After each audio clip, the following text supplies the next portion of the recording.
Robert, I want to start with what's been a pretty dramatic week of news when it comes to the royals and their health. The Princess of Wales hospitalised for 2 weeks at least following a surgery. And the King deciding to kind of break with what we'd see as tradition and reveal details, specifics about his condition, treatment for an enlarged prostate. What does that tell us about him? I think it goes to the people often ask, why is this reign different? How's he doing things differently?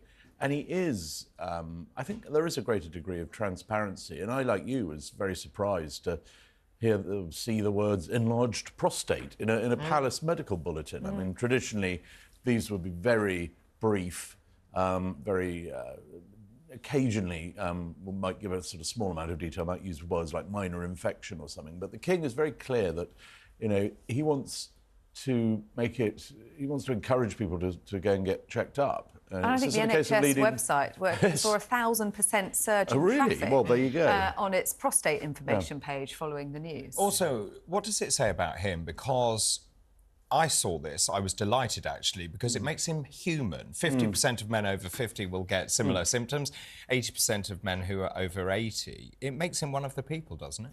Well, I think it shows that the monarchy adapts, and as I said, traditionally these things wouldn't be discussed. There'd be a sense that this is strictly private, but he recognises that with duty comes obligations, and if you're leading your nation, you lead by example. And yeah, I mean, there are so many cases I found while I've followed him around for the year and a half since he's been king, and you just notice, for example, when he's doing a walkabout, it's often everyone's looking at their watches because everything overruns, because he'll sort of go, I better go and talk to those people over there. They've been waiting in the cold. They're going, sir, we're late. And he's, well, I'll just have a quick word. And I've noticed Queen Camilla's very good at sort of prodding him in the back with a handbag. He seems very much at ease when he does that. Actually, I've never seen him so happy. Yeah, that's a very good point. He is a happy monarch.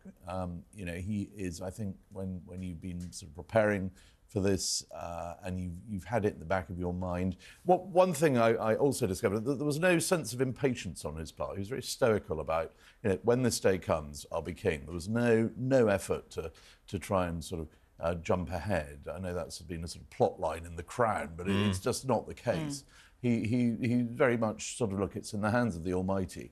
But when it came, he was, he was ready. It was all in his head. There was no sort of big master plan. He'd thought it through, but he hadn't discussed it with everybody because he didn't want to undermine the authority of the Queen. And I think it's very telling that right up to her final days, she was still absolutely the Queen in charge. There was no question of her in any way being kind of diminished. And he was very keen to make sure that was the way it was. So it's been an extraordinary year and a half.